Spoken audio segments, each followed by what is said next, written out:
12, if you just go towards the end of this diagram, number of poor in million, last figure we have, right? There we see that the graph is falling, both in the rural areas as well as in the urban areas, right? So that means the if you go on adding the falling values, the result will be a falling value. Okay, so from there even we come to know that in the year 2011 and 12, the number of poor has come down to 270 million.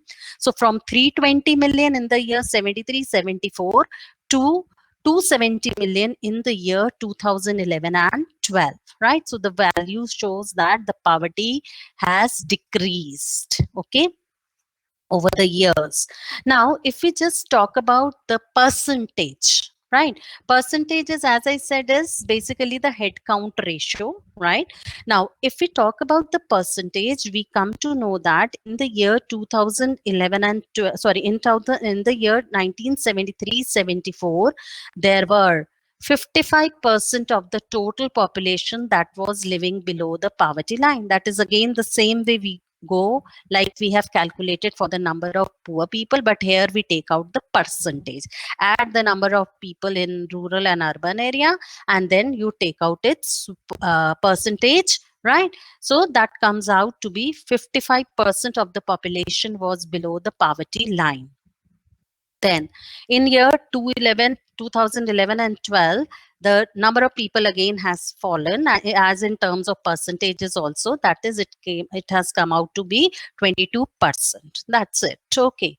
Now, in the year 1973-74, as we give that more than three-fourth of the poor, three-fourth means around 80% of the poor resided in rural areas, and this situation has not changed even in 2011 and 12. That means at that time, in the year 1973-74, 80% or we say three-fourth of the population was living in the rural areas, and still in the year 2011 and 12, the figure has remained the same. That means still majority of the poor are still living in the rural areas. Okay.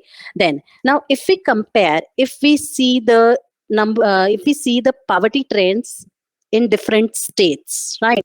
What we notice is that the six states means Tamil Nadu, Uttar Pradesh, Bihar, Madhya Pradesh, West Bengal, Orissa contain a large section of poor in 73-74, in the year 1973-74. Please, when you will see the graph, right, please read each and everything. They have given a note down below that for the year 73, Uttar Pradesh includes the present Uttarakhand, right? So there, it was not a separate state. Madhya Pradesh includes Chhattisgarh and Bihar includes Jharkhand in the year 73, but not in 2011 and 12. Okay. So now if you see the graph, so the lighter bars represent the year 1973-74, and the black colored bars represent the year 2011 and 12. So let's talk about first the lighter bars. That is about what we are seeing in the year 1973-74. Now if we see that 55 is we have said that 55 is suppose the benchmark, right? And we see that Bihar has crossed this benchmark, 62. It has reached up to 62. Then similarly, if we see Madhya Pradesh again, it has again crossed the benchmark, and that is on the value 62. Right. Now, if we talk about Odisha, right? Odisha has 66, the highest as such, right? And we go further, Tamil Nadu just on the borderline 55. Clear? So the bar for Tamil Nadu is just touching the borderline. Then we have Uttar Pradesh crossing 55, that is 57. And finally, we have West Bengal with 63. Okay, now that is in percentages. Okay, 63% of the poor people were living in, they were in these states were poor like this. Okay, so now these are the bars, how we interpret the data, how we interpret the bars or the diagrams. Okay, so out of all the states they have given, only these 6 states, right, contained a larger portion of poor people. One is Tamil Nadu, Uttar Pradesh, Bihar, Madhya Pradesh, West Bengal, Orissa. Okay. Now, later on, we observe in the year 2011 and 12, we observe that out of these 6 states, which I have mentioned above, only 2 states were the one which were able to reduce the poverty. Okay, they were West Bengal and Tamil Nadu, right? So in 2011 and 12, the poverty line was somewhere above 22 or 23%. That is a lower line they have marked. And now, out of these states, only, as I say, West Bengal and Tamil Nadu, just look the bars, look into the bars. West Bengal, it has come down, just it has reached the level 23. Earlier it was above the poverty line in 70, sorry, it has crossed the poverty benchmark, poverty line benchmark. Now we say that here in West Bengal, instead of 63 in 1973, 74, now it is just touching the line which shows that this should be the maximum number of poor in a country, right? So that means the poverty has reduced for Tamil Nadu also, right? It has quite gone below the level we have marked, the government has marked. So this was all about the states. Now we come to the main part. What are the causes of poverty? Right? Somewhere, and there are certain causes which you already part of your main subject. So we need to put in certain technical terms, right? So we need to have that knowledge also. Okay. Now the first thing is that the causes of poverty lies in the institutional and social factors. Means basic thing is that poverty lies in the institutional and social factors. Institutional factors basically means the banking facilities, which are not available, which were not available to the people. Okay, especially to the rural people, right? And secondly, the social factors. Social factors means the factors which are embedded in the society, like the social customs, beliefs people have, superstitious nature rural people have. So all this all factors are present are contributed as the social factors. So poverty people are deprived of quality education and they are unable to acquire skill which will fetch better incomes. Yeah, very clear that poor people don't have enough of resources, enough of income to educate them, right? And then if they are not educated, they are not able to acquire the skill development is missing in them. So because of this lack of skills, these people are not in a position, always salaries are being negotiated. Okay, so that is another, we can say, the general cause we can take. Poor people have lesser access to health care, right? They are not aware that if they fall sick, they can go to the super speciality. They just go to the doctors or the quacks which are available in the rural areas, and then they generally end up with taking the wrong treatment, and then disabilities continue in them. A problem, the vicious circle of poverty, very important to know. Now, what is the vicious circle of poverty? Right. Now, on the right side, I have given you the diagram that is of the poverty trap. Okay. Now, vicious circle of poverty, basically, if I talk about, that means if a country is poor, it is generally said as such a country is poor because it is poor. That is what one economist, that is Ragnar Nurks, quoted in context of vicious circle of poverty, that a country is poor because it is poor. Means any country which is poor, the main reason is that because it is poor. Right. Now, how to explain it? Now, for that, we need to consider the vicious circle. Now, low income, right? That is the first thing. People are earning low income and see the arrow coming down, pointing towards low savings on the right side, right? So that means if people are earning low income, their savings will be low, right? Because some part of income will be used for meeting their consumption needs, and very little will be left for savings. So if income is low, savings are low. What we do is that whatever we have saved, we deposit this money in banks, and banks then further circulate our savings in the form of loans to the people who need them. And basically it is the businessmen, majority of them are the businessmen who take loans. And when a businessman is taking a loan, the purpose is that to invest in the business. Okay. So that means if income is low, there will be low savings in the economy. These low savings will further lead to low investments. If bank don't have enough of money to be given as loan, investments will automatically decrease. These low investments will further lead to low economic growth.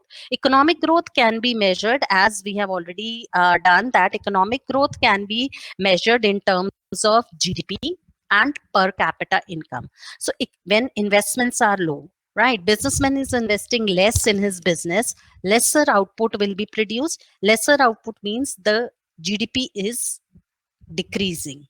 So this is what we mean by low economic growth, right? So this is how we say they are caught in the vicious circle of poverty. Now, once the GDP is low, again, when output is not more, most of the people will be removed from their jobs. So again, their incomes will decrease. Again, it will come back to the same point, that is low income. So this circle, once they are trapped in this circle, it's very difficult for poor people to come out of this circle. Okay.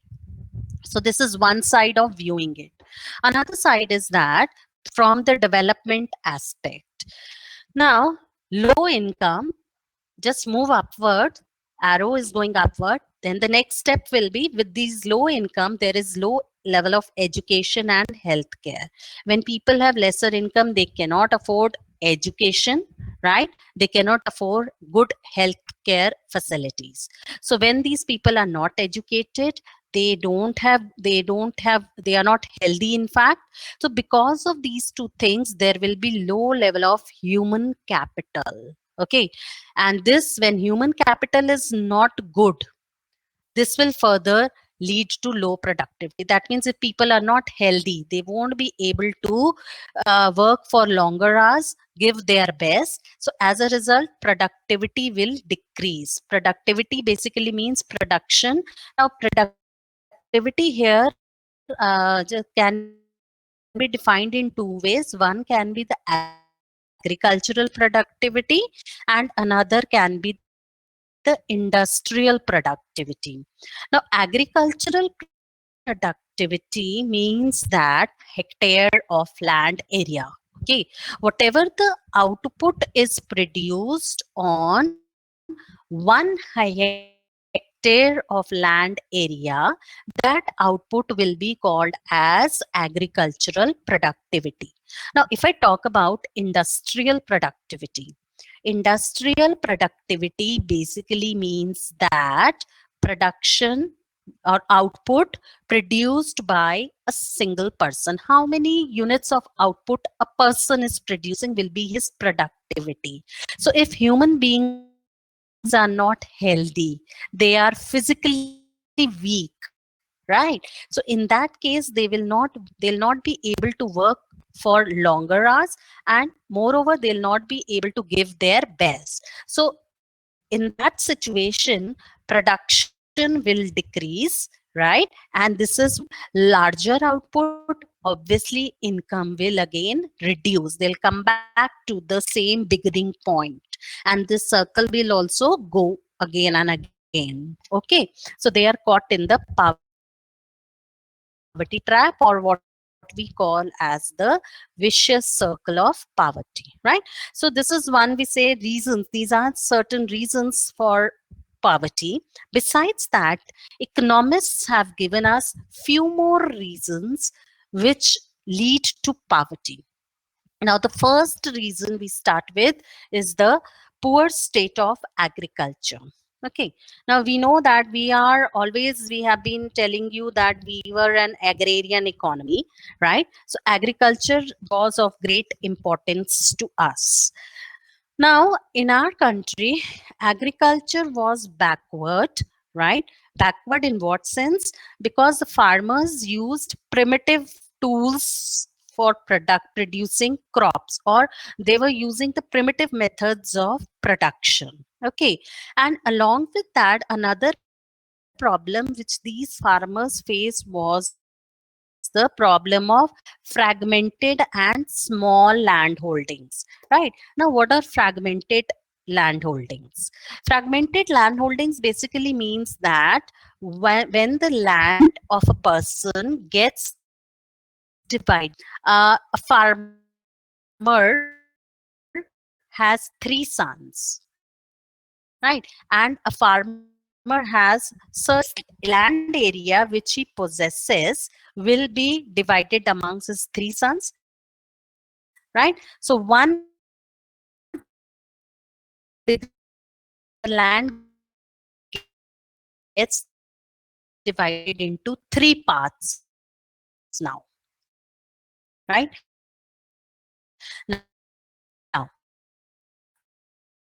when these three sons, right, they each of them have two children.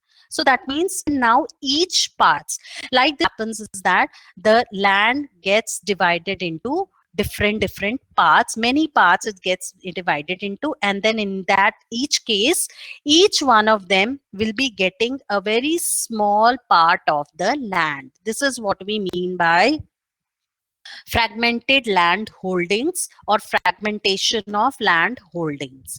Now, the result is that each one of them will get a very small portion of the land. Now, it is always not beneficial, economical to do agriculture on small tidbits of lands. Why? Because there you cannot have, if your land area is less, obviously output will be less. Another reason is this: on smaller land area, you cannot use the latest technology, modern technology of doing production, right? So, because of this, the effect was that the labor and land productivity was low, right? And this forced our farmers to live in a state of poverty, right? So poor state of agriculture will be connected with the keyword, that is primitive methods of production and fragmented land holdings. Okay. Then we move on to the next point, that is high illiteracy, right? Now, high illiteracy, as we know, weaker sections of the society, they generally they end up taking up low paid jobs, right? Now, because they are not in a position to negotiate, right? Because we say, reason being, they are not educated, and once they are not educated, they don't possess required skills, right? So that is why construction site workers, right, generally, or the rickshaw pullers, we are able to negotiate with them. Reason being because they don't have the proper knowledge, and with that they don't even have the possess the skills. Okay, so high literacy is again a reason which leads to poverty. So because of this, these people are not in a position to earn higher incomes, and so these people remain poor. Third factor I have with me is the unemployment. Now, in India, we have studied in the previous slide, in fact, that in India, the nature of unemployment is chronic, right? Means in urban areas, if we talk about, majority of the poors are basically the migrants from rural areas. That means when people from rural areas migrate to urban areas in search of better job, better standard of living, okay, so they migrate to urban areas. But when they are not able to find suitable jobs, then they remain in the state of poverty, right? So people are shifting, migrating from rural to urban areas in search of better jobs. So as these people are coming in urban areas, side by side, our growing industries have not been in a position to provide employment, increasing employment to these people. Okay, so industries are not keeping pace with the increasing number of workforce in the urban areas. So because of that, these people are unemployed, they remain unemployed. And if at all they get work, that is of temporary nature. Temporary nature means that they are the casual laborers. Casual laborers means they have unstable employment. Anytime they can be removed from their job. Okay, so that is another reason. Unemployment is the other reason. Next we have is indebtedness. Now, indebtedness basically means, debt means to take loans. Loans is what we call as debt. Okay. Now, since these people are unemployed, right? So this unemployment forces these people to borrow money from money lenders, and these money lenders charge high rate of interest. Now, when money lender is charging a higher rate of interest, this makes these poor people indebted, right? So they are caught in that debt trap. Okay, so now as debt trap, I have explained that they have taken a loan. Above that loan, they above that principal amount, they have to pay higher rate of interest, right? Since incomes are low, they are poor, they are not able to pay back that first loan. Then to repay that first loan, they take another loan. So this is how they are caught in the debt trap. To pay the previous loan,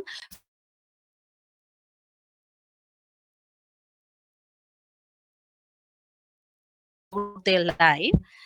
Basic reason here can be quoted that because of the this happens because of the lack of institutional credit facilities in rural areas, or poor people are basically hesitant to use the institutional credit facilities. By using the word institutional credit facilities, I am referring to the banking sector. Okay, that means banks are the ones which are providing loans to the poor people at a lesser rate of interest than what is being charged by the money lender. Okay, but these people are hesitant, right? This all we will be studying when we refer to chapter rural development, right? So poor people don't feel comfortable to take loans from banks because a lot of formalities needs to be undergone, like collateral has to be given. Then banks are not very closer to their areas. Moreover, they don't know the procedure, they don't have faith in banks, or they don't know even the concept that bank is existing. Okay, so there are so many reasons. So because of that, these poor people prefer to take loans from the money lenders, and there is lack of, we can say, institutional credit facilities, right? Now, if at all banks are there, right? If at all, right? Banks prefer to give loans to richer people than to the poorer. Reason being because it is very unsure whether these poor people will be able to pay back the loans or not. Uncertain. Okay. So because of this uncertainty involved on their part, banks don't prefer to give loans to poor people. So then again, they have to fall back upon the money lenders, right? So again, they are caught in the debt trap. So this was all about the indebtedness, how it leads to poverty. Next we have is the unequal distribution of wealth. Now, unequal distribution of wealth is the major cause of poverty. Unequal distribution of wealth basically means that some people in the country or the economy are earning very high incomes, and majority of the people are earning very less income. This is what we mean by unequal distribution of wealth, right? That means out of the total population, just a handful of people are earning very extremely high incomes. But whatever the majority of the people are left, they are earning very less incomes. Okay, so this is what actually we mean by unequal distribution of income. So because of this, the rich people have more purchasing power and they are becoming richer day by day, right? Poor people have lesser resources, right? And so they are becoming poorer and poorer because they don't have money, so they cannot afford to buy the goods, they cannot afford to buy the resources, and so they have to go without them, and they are becoming poorer day by day. Now this shows one thing, that the growth of our GDP has not benefited the poor people, rather it has benefited only few people, and that few people is they are the rich people. Okay, because the benefits of growth, economic growth, the benefits of GDP are not reaching all and reaching to all. Okay, so this is what we have in unequal distribution of wealth. Now we come to the next, inflation. Yes, it is also known as price rise. Okay, now due to inflation takes place when, right, when the prices of essential goods increase, right, they follow an upward, continuous upward trend, it is called as inflation. Okay, now when GDP is less in relation to the increasing population, right, the output which is being produced in the economy is less in number as compared to the increasing number of people, right? So there arises the shortage of essential goods, which in turn increases their price, right? So this is what inflation is. This also, another thing is that when there is increase in prices, the people, these poor people, are not being compensated with increase in their money income, right? Like generally government uh, compensates its people with the rising prices so that people maintain the same standard of living as they were maintaining before the increase in price of essential goods. For that, government gives DNS allowance to the people, to the working people, employees, right? But these poor people who are the casual workers, they don't get this provision.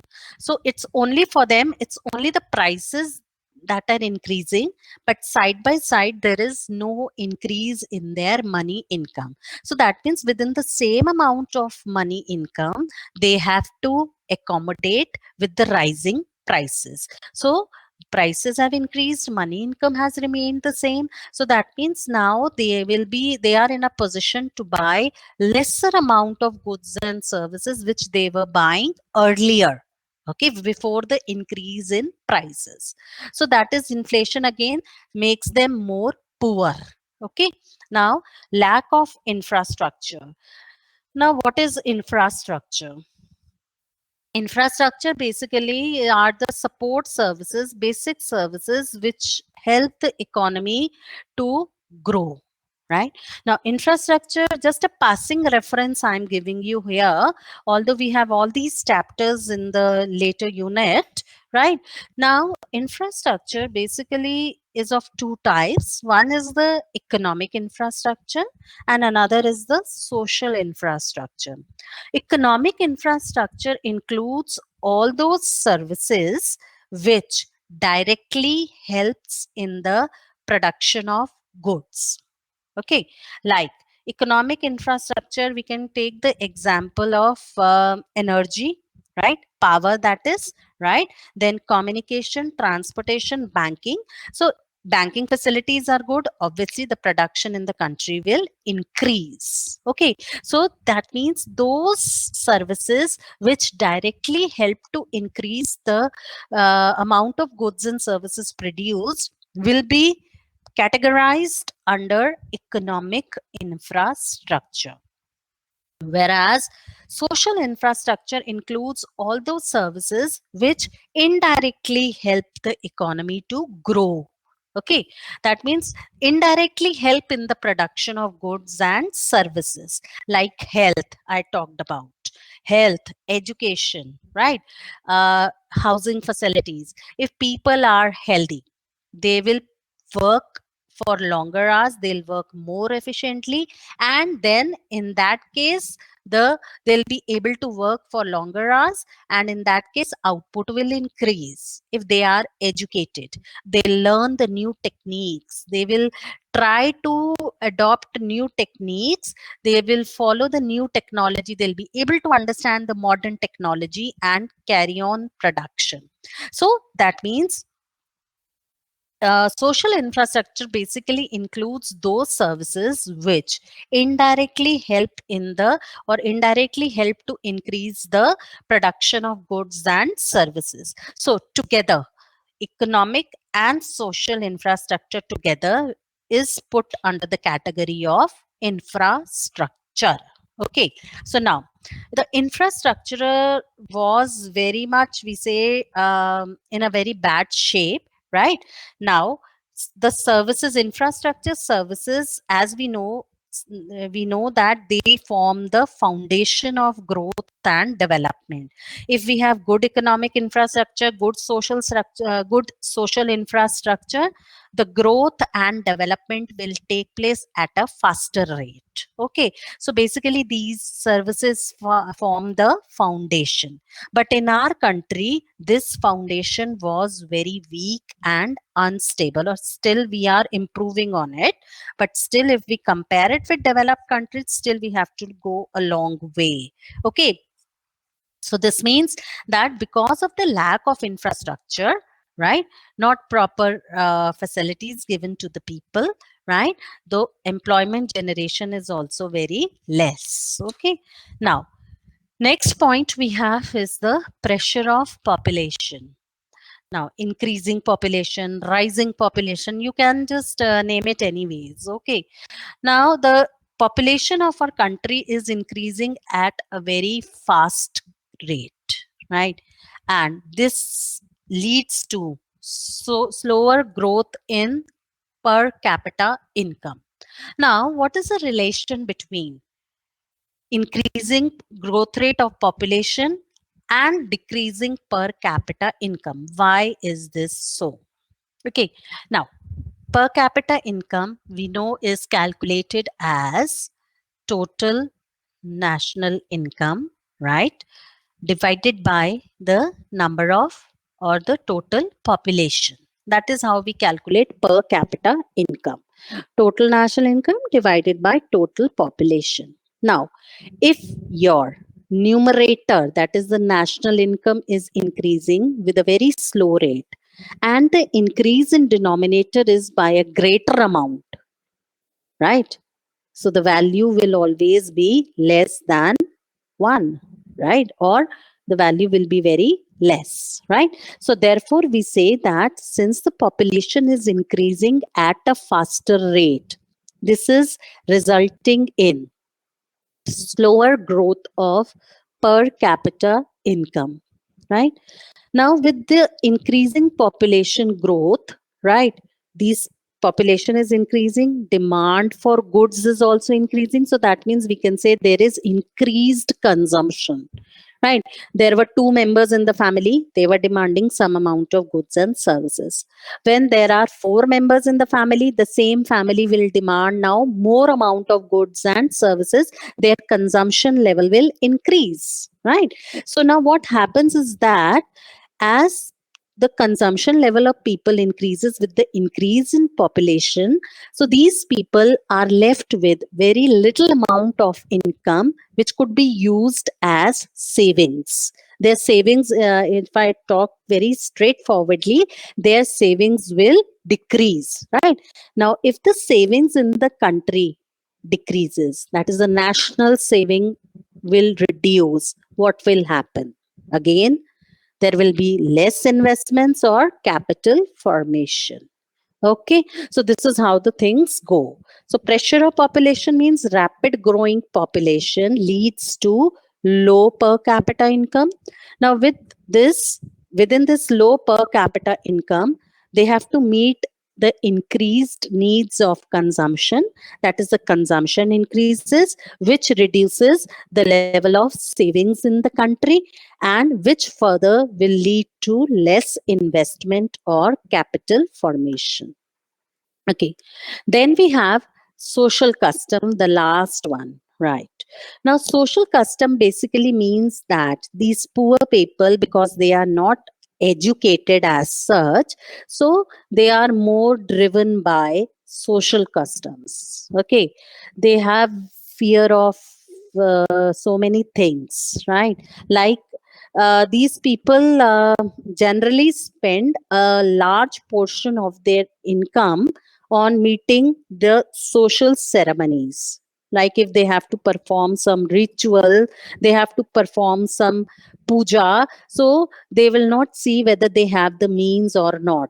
They will go out of their boundaries, they will borrow money and fulfill these customs, because they fear that if they will not perform these customs rituals properly, then something wrong might happen to them. So superstitious nature too, right? So because of these things, these people borrow large sums of money and then remain indebted and remain poor.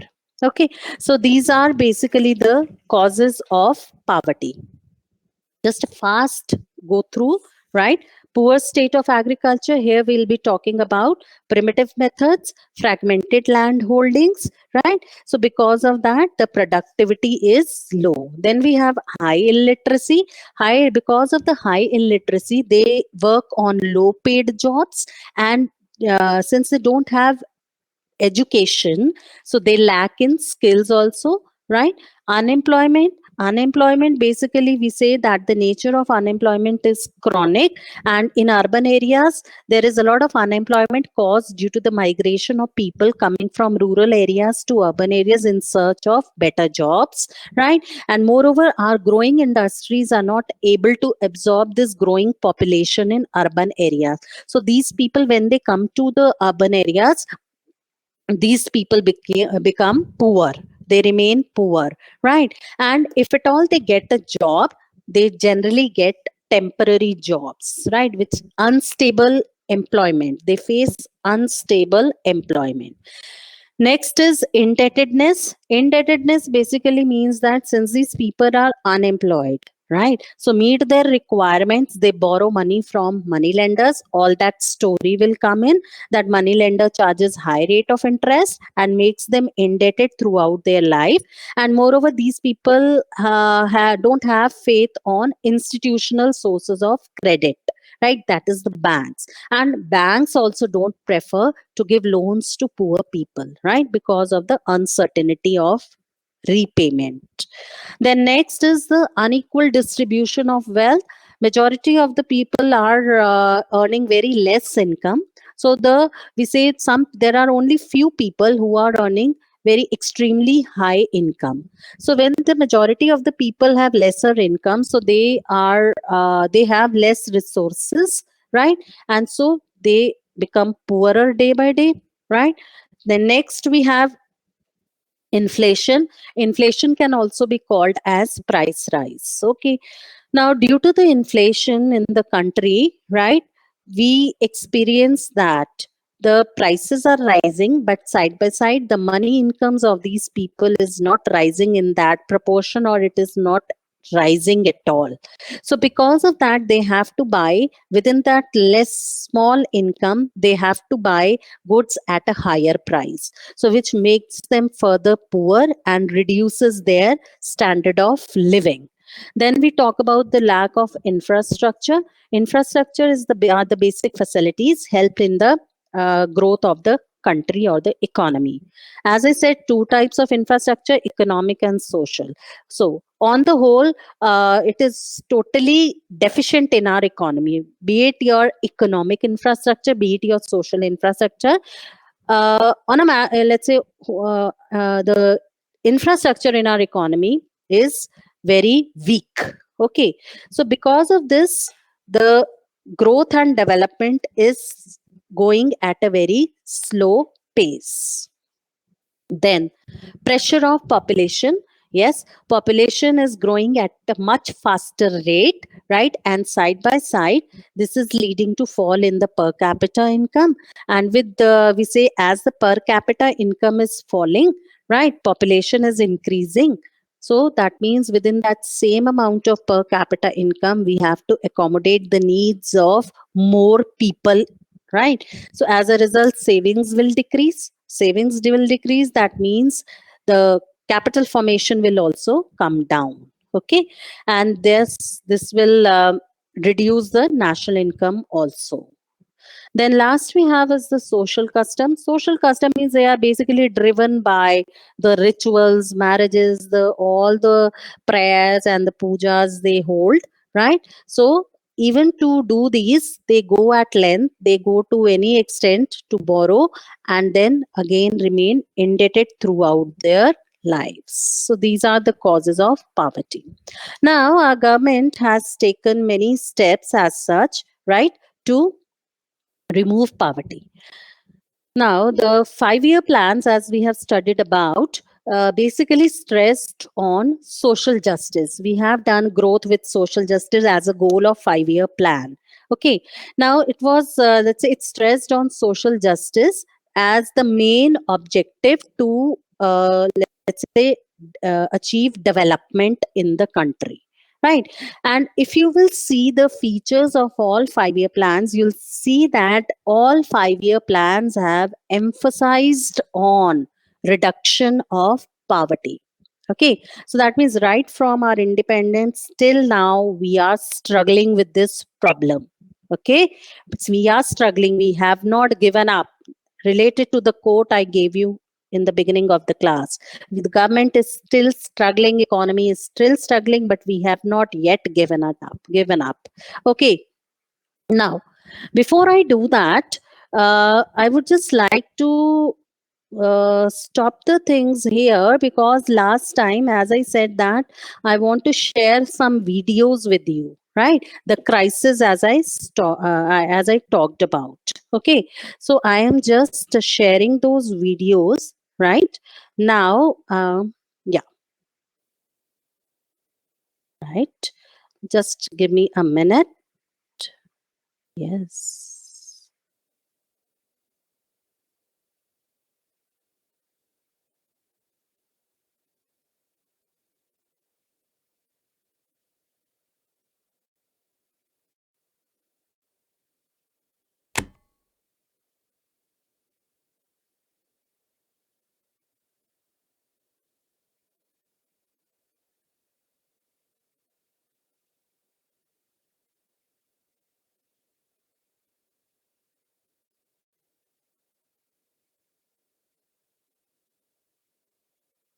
Hello?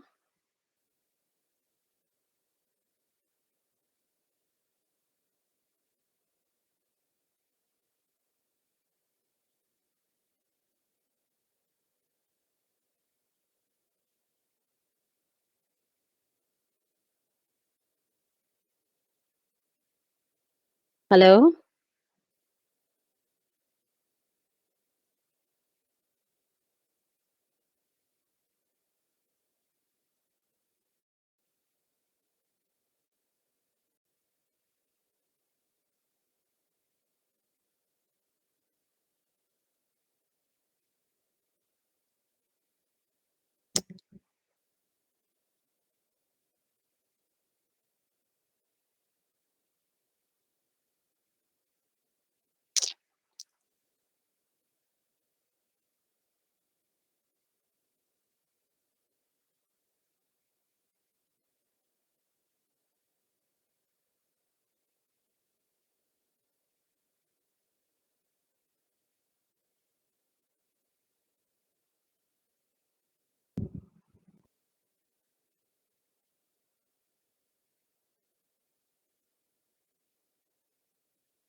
बाकी तो ठीक करना था, वही कर रहे हैं, plus करके दोबारा डाल के देख रही हूँ मैं। वो स्क्रीन शेयर नहीं आ रहा ना मेरे में, एक्शंस आ रहा है उसमें, वो आ ही नहीं रहा कि वो डालना है उसमें यूआरएल।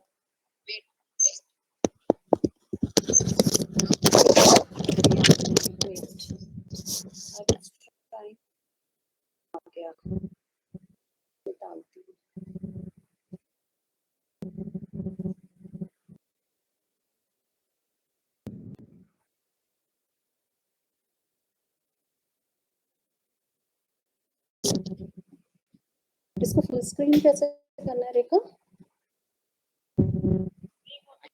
अच्छा ठीक है, उसी के चक्कर में The question one is, आ रही है? what's all this about? What are we trying to do that? Now, growth is growth of inanimate objects of convenience, commodities, and there are excellent reasons for valuing them, but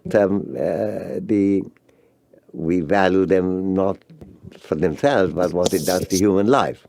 So the central concern is with the lives of humanity, human beings, our well-being, our freedom, our freedom to do those things which we value and which we have reason to value. Now, so growth in itself of GDP could not be that central figure. So in some ways it has to be an instrument, there's no question. But the second thing to recognize that as an instrument, growth is dependent on many features which are closely related to social welfare. I mean, to give an example, having better health care, not being bothered by constantly by illnesses is obviously extremely important for leading a good human life, for our well-being, and for our freedom. But it's also extremely important for producing, to having a productive labor force, which can put their best into their work. Same is true of education. Education broadens the mind, unlocks the key to the world, makes it possible to communicate, very important for human life, human well-being, human freedom. And yet also education is very central for economic engagements, to be able to produce according to instruction, read this, do that, quality control, and so on, which in a globalized world today is even more important than it used to be earlier. So I think the second law, that is the quality of human life being closely related to the capability of human beings, not only to serve the individual well-being better and more fully, but also to serve the demands of the economy, demands of the society, the demands of the political, has to be distinguished with the ultimately the fact that it is the quality of human life for which all this is being pursued. So the social welfare issue, and the term social welfare has got so many connotations that it's sometimes best not to use it, because it always immediately comes in as people standing in dole queues and going away and not doing any work. They're living on welfare, as it were. And I think that the rhetoric is really quite important in this, because bad rhetoric makes us look in a different direction, which to a great extent has happened in this context. It looks as if the social welfare people is trying to go away from growth, rather than saying, which actually is very important to say, that if education and healthcare, immunization is good for social welfare, it's the same things are centrally good for economic progress and economic growth. But then there is also the further point that ultimately economic growth itself is for a purpose. The purpose is to improve the quality of human life. I think it's interesting how much confusion is generated on the subject, given the fact that the subject of modern economics began with crystal clarity on these distinctions, particularly in the writings of Adam Smith. Both in The Wealth of Nations, which is the more widely read book on economics, but also in his first book, Theory of Moral Sentiments, where he discusses how human life relates to each other, how we benefit from talking with each other, how we do the exercise, what he called the impartial spectator, how it makes sense for us to place ourselves in the position of another and ask the question, what would it look to an impartial spectator from outside, what we are doing today? So I think that's the kind of preparation that led, that was 1759, it led Smith in 1776 to publish to do the theory, do the Wealth of Nations. But that was very much in it. Skill formation, the quality of human labor became a big important factor. Smith's discussion about trade was about how productivity increases by pursuit, by specialization, by skill formation, all the time helped by education. His concern about lack of equity in educational distribution, his deep sympathy with people who are treated as beasts of burden, who don't get an opportunity to improve their mind, to acquire their education. So I think it's very important to get an economic view sufficiently broad, sufficiently wide, to cover all these features, and not to deny that that's what economics is about. Okay. Okay. So now, basically, as you have seen this video, this is his view, Amartya Sen's view, that poverty, to measure poverty, income and assets is not the only criteria. Besides that, there are so many other factors which can be used or which are more important, and they should also be taken into account while measuring poverty. Right. So this is what he said, that health is there, education is there. And this is what even I covered a point when we were talking about the criticisms. Why poverty line is criticized as a measure, as a means to judge the people as poor and non-poor, right? So this was his view, and I wanted to share it with you. So he is Amartya Sen. At the age of 55, he got the Nobel Prize for social welfare economics, right? There he just jolted all these points, right? So children, now all for the day today. Rest we take up in the next class. Thank you, and stay safe, stay happy. Thank you.